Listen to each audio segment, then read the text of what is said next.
the power players inside of Diablo Immortal are playing it wrong.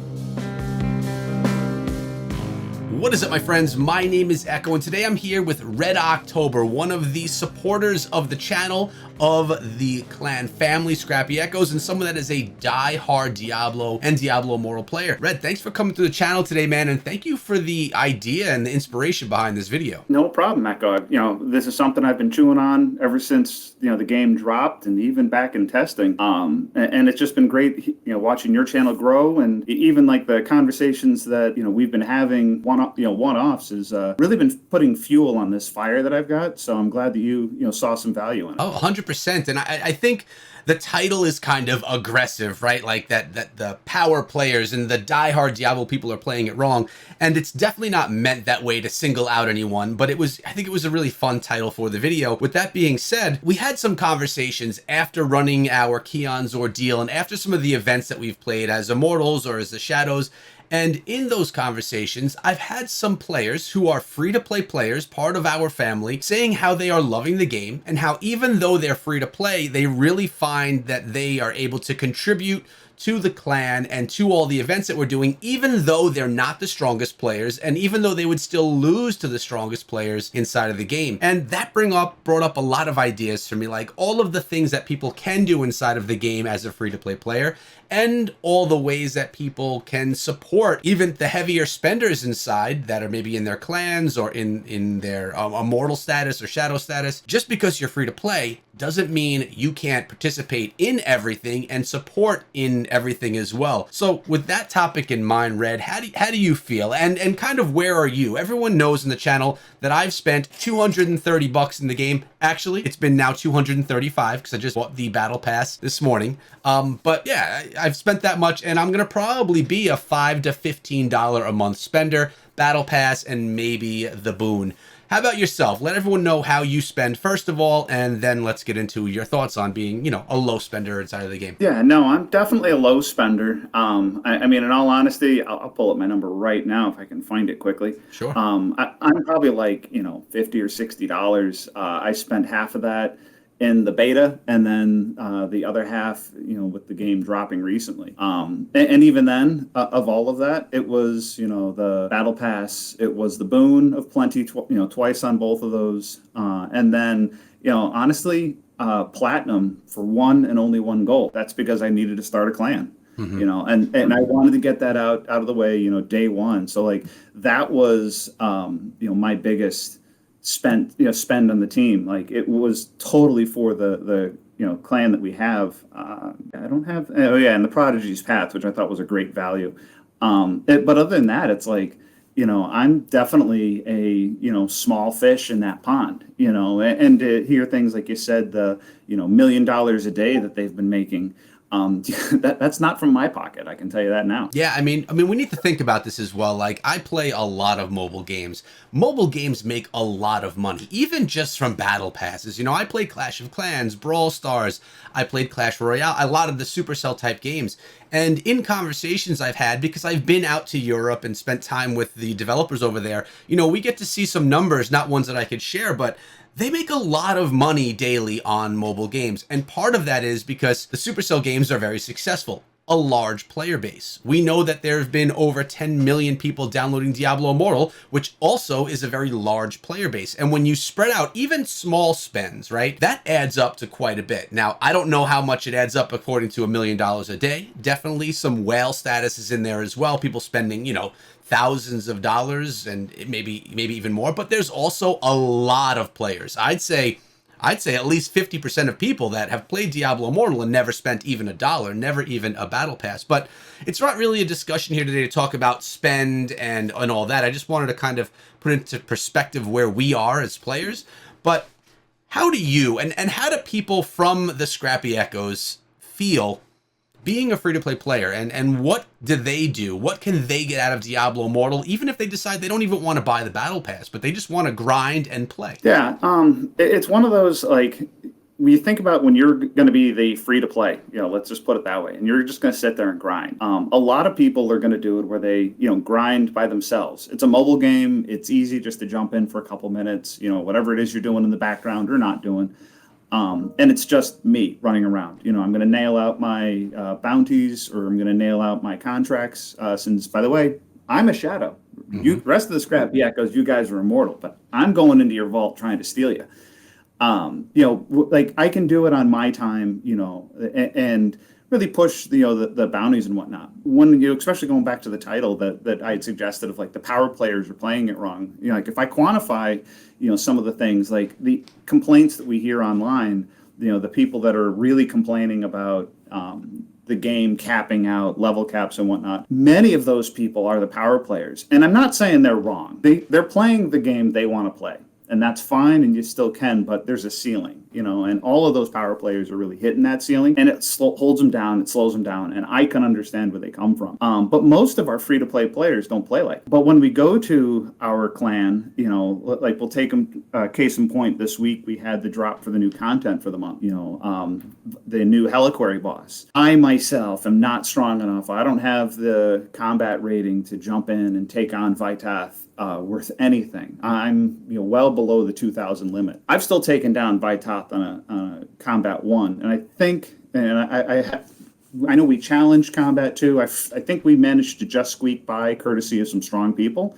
But where I'm going is of our clan, especially my shadow clan, like we're constantly talking in chat and saying, hey, let's run LaSalle 3 right now. And I got people that are like, I just beat LaSalle 1. I'll never do LaSalle 3. Have other people, go in. We're like, no, you're part of this family too. You're part of my clan. You're part of the friends group. Let's knock it out, and then we all get the score. And of course, when we're playing it in groups, in a clan, in a war band, whatever it is, we're all getting those same rewards, and even if of, a war band of 8 or, a Heliquary raid of 8, if 2 of them are whales and the other 6 are, free to play to your light spenders, we're all getting that same reward. We may not get that chest at the end for LaSalle 3, but we're definitely, getting the scoria, we're getting the gear that all the even whales would get. Yeah, and you're saying you actually brought up 2 points there that I want to kind of slow down a little bit. First of all, Blizzard has said from the beginning, and in meetings that I've had since release of Diablo Immortal, they still talk about how they value people playing together. They still are sticking to that Diablo Immortal is a social game. When we talk about how you're in Hell 2 and you need 4 players to run dungeons, they like the idea that if you're going to be playing the game that hard, that you should be playing with other people, that it's really not intended to play as a solo game. With that being said, there are a lot of things that you can do solo inside of the game, but it seems that they really like the idea that we play together. And going along with what you were saying, having some players on your squad that are stronger, you can kind of ride their coattails a little bit, stay behind. I see myself just today, I went in some Hell 3 dungeons. I am not up to that level. I can't run Hell 3 yet effectively. And I kind of stayed back, collected rewards, put in a few hits there and there, and I was getting rewarded, and I was completing this because I was relying on stronger players than myself. People that were about 10 to 15 Paragon points higher than me, and I'm at Paragon 69 as of right now. Now, with that being said, let's bring it back to the the old school or the power players in Diablo Immortal are playing it wrong. Diablo Immortal, I think it's something like 5 to 8% of players who play Diablo Immortal play for 10 to 12 hours a day. Like it's a very small amount. It's actually more than I anticipated, but it's still a very small amount. Most people are going to play, and I don't know an exact number, let's say 50% are going to play for an hour or less a day. That's the mobile gaming market. We'll log on to our phone, we'll do a round of Clash Royale that's 3 minutes long, you play 2 of them, you put your phone down, you come back to it later on. That's what is typical of the mobile gaming market. For Diablo Immortal, that's easy. I mean, we could go into the game and spend an hour in the game and still just start to get our grind on. And if you're playing an hour, 2 hours, 3 hours, sometimes even 4 hours a day, you're not going to ever hit any limits. You're not going to feel that you're being held back. And I think this is where your whole idea of this video came from. So let's think about some of the live streamers that are out there streaming for 8 to 10 hours a day. What would you say, Red, as a thought for them if they still want to play Diablo Immortal, but they are reaching those caps? Do you think that Diablo Immortal is not the game for them? Do you think that they should have a cut session? cut Diablo Immortal off at a certain time and move on to something else? Like, what do you think is the answer for these, these power players that like to play on these huge binge sessions? Yeah, no, I mean, there's definitely some streamers that I can think of, they're maybe even watching this now. And if I were to say to them, it's like, one, you yourselves definitely didn't do it wrong. I mean, you played the game you wanted to play, and you played it your way. And I totally get that, respect it. And in many cases, what you did added value to, the current product that we have now, the game version that we have now. And maybe you will come back, and I think that's the other side of kind of where you are. Like for myself, I'm not a 10 to 12 hour player. I'm not going to do that. I'm not going to hit daily server caps. It's not going to be an issue for me. I don't even hit like the monster essence. I don't hit the caps on those turn-ins very often, just because I'm a casual time player. And I think this game is really geared towards that level of player that it's like I dive in, I work it for a while, and then I cut out. So going to your question of if I am a 12, 14 hour, 10, 12, 14 hour streamer, what should I do differently? I mean, in all honesty, to me, change around what you're working with. I mean, I tell this to my clansmen all the time that like, if you are at a point where you're not getting the rewards, turn around and hand off to other people. Start helping them, push through other levels. And now, granted, it's one of those, at some point in time, we may have a full clan where we're all at Server Paragon, and, then we're all, kind of at that ceiling level. But we're all there together, and we're doing this collectively. And, then it becomes about the experiences you're having in the game, the people you're talking with, the friendships that you're building up, as opposed to focusing in on your XP level, about getting that next set of gear, especially when something like, when you're talking end game. I mean, I'm thinking about my character build right now. I have the gear that I want. I have the legendary gear or the legendary gems that I want. What do I still need to focus on? I need to focus on leveling up those legendary gems. I have some of the set pieces I, really want, but my best gear is actually different set that I'm aiming for. So it's one of those like my end game and will be just grinding for the gear. I don't care if I ever get that gear. If I have 6 set pieces that are totally wrong, that's the way that the RNG kind of wrapped out. What I'm doing is I'm having fun jumping into these dungeons and grinding with the friends that I'm working with. And I talk about my clan, Scrappy Echoes Mischief, but at the same time I'm also going to run it with Scrappy Echoes Dynasty, and Carnage, and our new clan once they're fully formed up and running for Scrappy Echoes. Like, it's all about working with the teams, and I know, there's a collection of streamers that I'm thinking of specifics. They were doing that too. They were definitely pushing the levels together, and they definitely had game plans with what they were doing. But the problem that I saw in my, eyes was they were all running to the finish line, and in that race, you don't need to be the best. And especially when we go back to like the monetization and all that stuff about, the pay to win aspect, those people that are paying to win are always paying to be the best. And if that's your end goal, someone else is always going to be bigger than you, whether they spend more money, grind harder, and ultimately, if your goal is to be the best, you're going to lose. Going back to, the video that you dropped this morning, discussing with Nemo on the immortality, becoming an immortal, same idea. Like, if his goal was to be the immortal, now he made it, and currently will through at least this Sunday. We'll find out how that ordeal actually goes down if we're able to turn the cycle. But he doesn't care if he loses, because while they were an immortal, and we have 3 of our clans together in the immortal, we also know full well that we're going to lose the immortal at some point in time. And hopefully you guys lose it to us, and we will be right there, fighting you all the way. But it's, a family, affair, and we're all going to do it, and we're all going to, be working together, and we're all going to succeed together, or all we're going to lose together.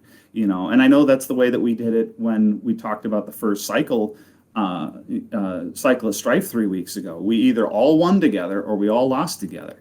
And as you guys talked about with Nemo, certainly his clan won together. All 3 of them survived right to the end of that free for all. And we went in communicating. We all went in, having a discussion. And if it turned out that the other clans in our server wiped us all out, that was absolutely possible. We lost together, but we're still a family, and we're still going to scramble, and we're still going to pull it together for the next cycle. And like I said, with the Sunday night battle coming up, there's a good possibility that we'll turn the cycle, and then we'll possibly go after Nemo. And if we win both the cycle and beat Nemo as the immortal, then one of us could be the immortal again. And then whoever's behind, the three Scrappy Echo clans now, you guys will again be chasing whoever's there, or all four of us if my clan isn't in that final group. I love that you just brought that up, because you're talking about all of us as family members. Nemo right now, from the Scrappy Academy YouTube channel, by the way, if you guys haven't checked him out, go check out his channel, Diablo Immortal videos all the time.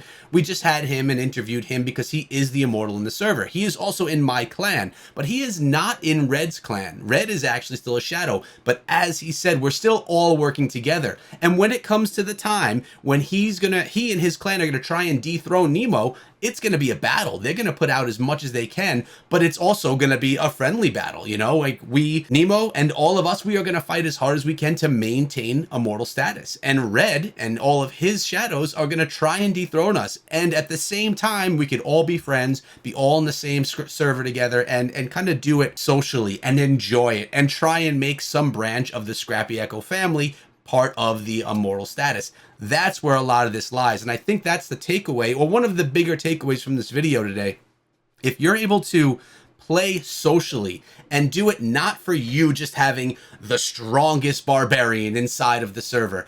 If you want to have the strongest barbarian inside of the server, I guess it depends on the server you're in, you're going to have to spend some significant amount of money to get it there. That's a fact, at least as of right now, that's how that works. But if you kind of take what you can get, as Red said, like he's doing with his build, not spend much money, a little bit here and there, and just have goals that you can set for yourself along the way, it seems like you could have a lot more fun with a lot less stress on your back and a lot more money still in your wallet as well, all while still supporting Blizzard with a $5 a month battle pass, which I personally like because one, it supports the company, and two, you get rewards from it, and it's more progression you can get inside of the game. I personally love buying battle passes in all the mobile games that I play. I think the value is great, and the excitement that you get at every tier is also great.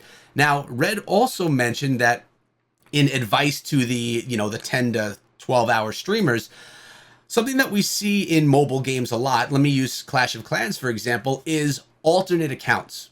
So in Clash of Clans, I would have my max Town Hall 14 account, I'd have a Town Hall 9, a Town Hall 10 account, and when I would do long time live streams, I would alternate between all the accounts. That's another thing that you could do. Let's say after 5 hours of Diablo Immortal, you hit a wall and your grind just dies right there. What you could potentially do, still, if you want to play as a free-to-play player or low spender, is you could have an alternate account. So for me, for example, I'm a barbarian, level 69 Paragon right now, and I really am looking at these ranged classes, specifically the Demon Hunter, and saying, wow, that kind of looks a lot of fun. I love watching these Demon Hunters battle. So for me, if I were a 10-hour-a-day streamer, which I'm not, I could have a second class, a Demon Hunter class, and when I hit that peak of grind where I'm not going to see the reward for my time, I could switch over to my alternate account. My Barbarian would still be my main. That's what I'm going to try and keep as high level as I can, and then my alternate account could be something that I play, and it's a little bit more casual, a little bit more just for fun. That could also be the class that I want to use if I happen to do a class change when that system becomes available and all that as well, so I don't lose that perfect barbarian build that I have. But at the end of the day, it's all about grinding together as a family and being able to play together with friends. I think that was the idea that Blizzard had in mind overall when they created Diablo Immortal, and I think that's the way that you can get the most, I guess you could say, bang for your buck, or the most value for your time, or the most fun inside of the game. If we stop focusing on being the strongest one inside of the server and more playing together with the communities that you build and really enjoy that. Now, if you're saying to yourself, well, I don't know anybody inside of the game, how do I get a warband of strong players? Well, the best tip that I can give is grind up your character so you're of a respectable level. You know, you don't want to be in day 2 of the game, be level 30, and then try and play with some of the strongest players. You won't be able to add any value at that point. But you could dive in or try and work towards being in some of the larger clans or the larger clan families inside of the game. You'll see the same names and the same clan names running around. So for example, we're the Scrappy Echoes, and there's branches of Scrappy Echoes all throughout our server. If you want to come play with us on our server, the Discord link is in the description of this video, and it's also the pinned comment. Come on through. We're always looking to branch out for free-to-play players, for people that want to spend. It doesn't matter. As long as you're looking to play Diablo Immortal, be a positive person, and really just enjoy playing the game with us. Every single night, we hop on voice, on Discord, and we have some type of event going on. Whether a big event like Keon's Ordeal, or if it's just grinding some dungeons together or running some Elder Rifts because someone stumbled upon some legendary crests and we want to get those runes with them. But it's about playing together and enjoying the game the way that you're comfortable monetarily and really just with a bunch of your friends. Red, how did I do? Any topics that I missed right there that you may want to add to this? No, I mean, like, that's spot on for, what I see and what I think too. And I'm even, getting a flashback with one of the statements you just said, back when you had, Wyatt on the line, that he's, made mention of, sometimes he'll play in the morning and it's just him, and he'll run, a couple, a dungeon, in the afternoon or in the evening, with some people that he knows, either, in real life or, met up on the clan, and it's one of those, like, that's almost the way you have to approach this. There's going to be time where, I'm going to do what I can, and if I can't, then, that is what it is. But, I might have some time where I know at a certain time in the evening or a certain time during one day during the week, I'm going to, tie up with some folks, and, we'll spam, Mad King's Breach, or, we'll run some dungeons or a Heliquary boss, just to do it as a community. And that, becomes the way that you have to kind of do it, because otherwise, you'll end up, doing, we'll say, like a challenge rift just over and over and over again, and that repetition may get you so far. But definitely that community aspect of it makes it a lot easier, and then you end up getting better rewards for it. So Red, I'm really glad that I had you on the channel for this. You came up with the idea and the topic for the video, and I think that you added a lot of value on some of the points that you brought forward. So first of all, thanks so much for coming through. And I mean, this is your first time on camera on the channel, something we have to do again. No, definitely. And, it's one of those, obviously, it's a great community that, you guys have built up around you. There's a lot of activity on the Discord between people in the clan and people just playing, and, whether they're in a different server or in a different clan, interacting together, and the Diablo Immortal community is certainly, very, very large, and, there's a lot of knowledge and a lot of different types of players out there to really, build out, everything that we've seen. And, definitely want to give credit to Blizzard for the product that they've put out for us. Yeah, I have to agree with you on that. And I think it's important that we note, maybe a lot of power players are getting away from the game and deciding not to play, or some large streamers that have a big voice that a lot of people hear are leaving the game. But it's important that we know that a lot of people, the majority of players, are still playing Diablo Immortal, and many more will come in the future. Myself, Nemo, and all the people in the family are going to be here creating content for it and enjoying the game along the way. So I want to thank Red one more time for hanging out today. Make sure you check him out over on Twitter. We pop in the link to that in the description as well. And let us know your thoughts on this topic in the comments section below. And as always, if you want to join us inside of Diablo Immortal, or if you just want to be inside of the server and hang out with some of the people in the Scrappy Echoes, come on through. Discord link is in the description of the video and the pinned comment. But we're out for today. Sub and ring the bell if you enjoyed the video, and if you're looking forward to more Diablo Immortal content. Have a great day, guys, and be good. Take care.